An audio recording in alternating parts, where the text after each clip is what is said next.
Welcome back to our training series. I'm excited to dive into step 3 with you today. And at this point, I know you are with us in seeing that your work truly does have eternal value and knowing that we can find a deeper meaning in what we do every single day. And if you're at this point, it should mean a few things. Number one, you are consistently being a light in your workplace with your attitude, your words, and your quality of work.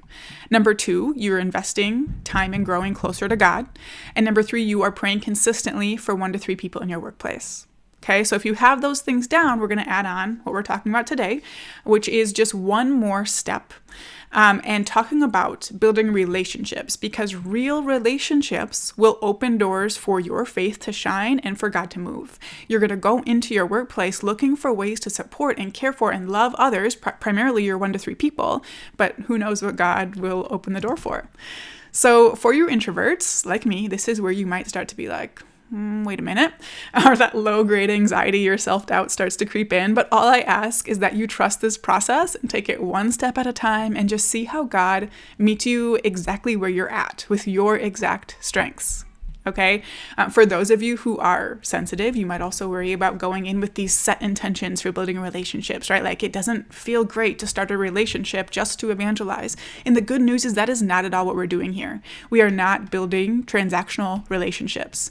And this is a quote from Pastor Steve Deneff from Indiana Wesleyan that really stuck with us. If we go into care, we will evangelize. If we go into evangelize, we will do neither.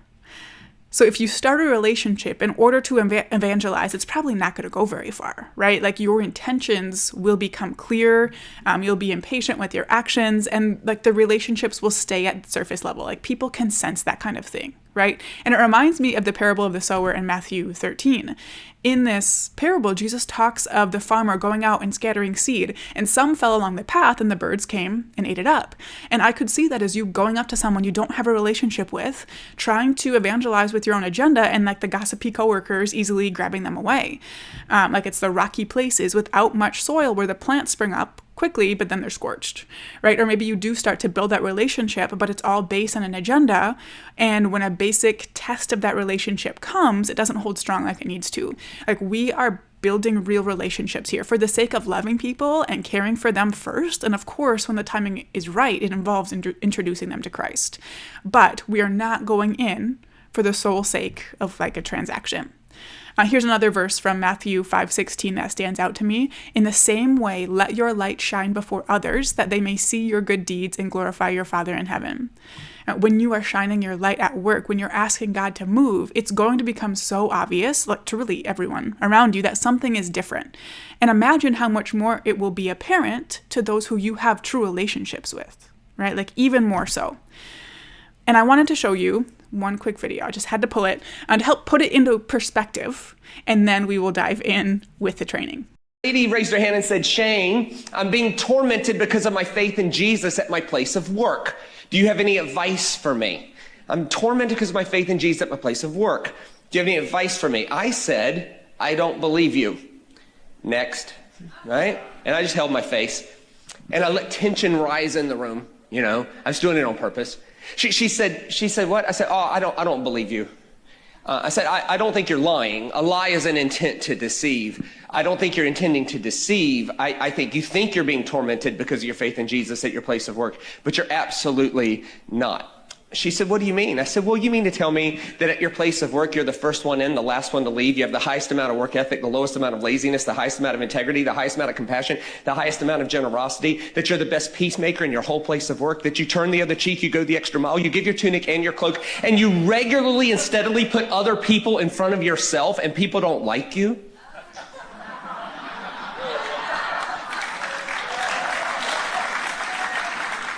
I don't believe you. She said, what do you think happened? I said, I can only guess. My guess is that at your place of work, you've turned Jesus into an argument to win instead of a life of love to demonstrate. I bet you've been weaponizing scripture in the general direction of people who have no emotional connection to it.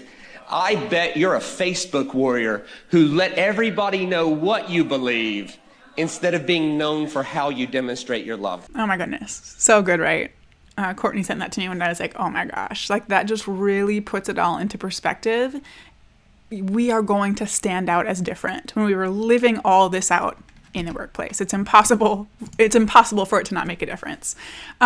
As we dive into these steps with building relationships and things like that, this is the book we're pulling from here, The 9 Arts of Spiritual Conversations. It is a really great resource that I recommend for those of you who are readers, either the physical copy or audio. I even have notes I can give you access to if you'd like. Just email us and I'll happily send those over. But again, if you would like a copy of this book and you need one provided for you, just let us know. We're happy to do that. But according to that book, the 9 arts of having spiritual conversations and building these relationships can be grouped into 3 categories: getting ready, getting started, and keeping it going. And we'll be talking about the first set in this video. And as we go through this, be thinking of your 1 to 3 people, because you will apply all of this most directly to them. Of course, it will trickle into other things, but it's most directly going to be related to them. And like our other videos, if you would benefit from going through just a little bit of this at a time, you can watch the first step, pause, and come back in a couple days or once you've had time to practice.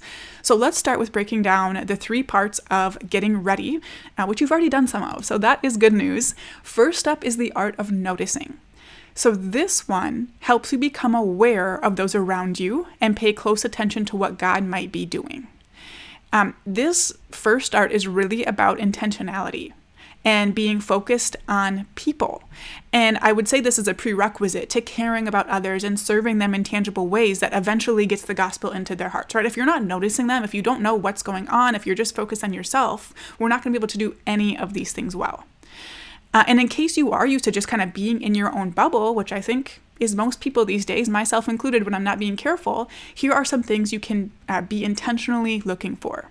Again, just starting with your 1 to 3 people, you can look for things like, what are they saying? What are they not saying? How are they feeling? What nonverbals are being communicated?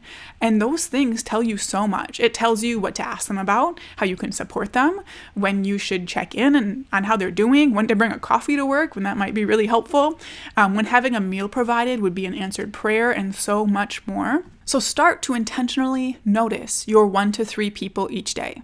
You might have to start with a literal reminder on your desk or on your phone, but it won't take long for it to just become a part of what you do and how you interact. With that in mind, there are a few really common barriers to being able to notice other people.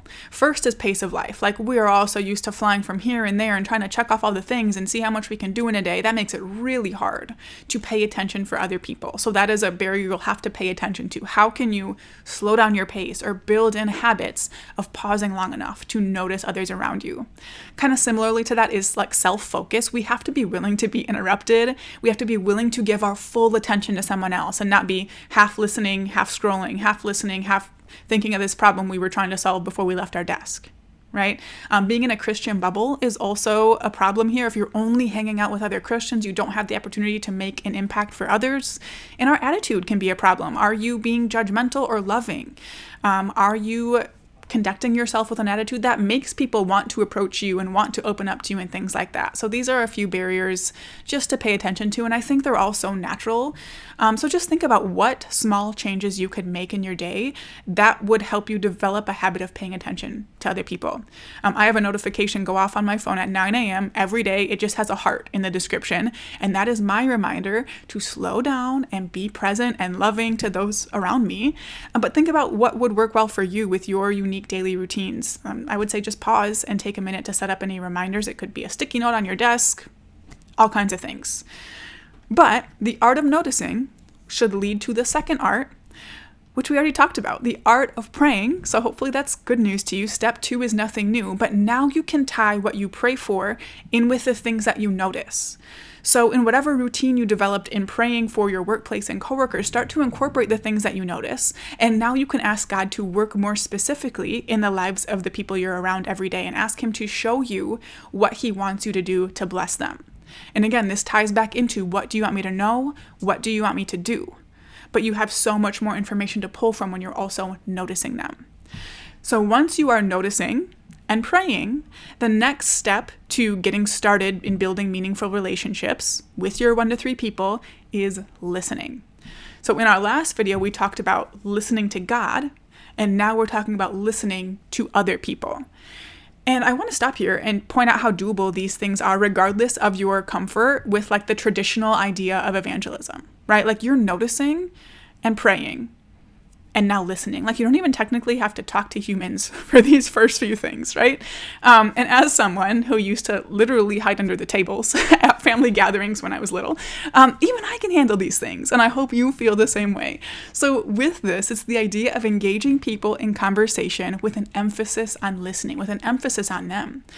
And with that, we're not taking over the conversation. We're not offering unsolicited opinions. We're not preaching. We're not always trying to add our 2 cents. We are showing and actually having genuine interest and empathy. And some of you probably already have this skill, and others will have to work at it a bit harder, and that's okay. It's something you can practice. But listening is basically a deeper level of noticing. So everything we talked about with that art applies here. It's a chance for you to see what they need prayer for, and even how you can offer direct support, check-ins, or other tangible help. Okay, so you are listening to your people. And these 3 lay a really good foundation for building relationships. So this week at work, practice noticing, pray for what you notice, and listen, and incorporate all of that together. And I would be very surprised if you don't start to see God move just with these 3 simple steps. In the next video, we're going to move into the getting started phase, which will build on this and move you from the passive to being more active in building relationships, but they're all still so doable. So please come back to that once you've had the chance to practice these first 3 things. And again, if you'd like any accountability, support, or resources, please reach out to us. We're here to help, and we'd really love to hear from you. Like, FaithWorks was not created for you to do it all alone. We provided these videos so you can get training at any time, but it's not meant for you to just go through the videos and do it all alone. We are here to come alongside you and offer resources and tools, encouragement, prayer, and community. So you can reach out to us at FaithWorks@redcedarchurch.com.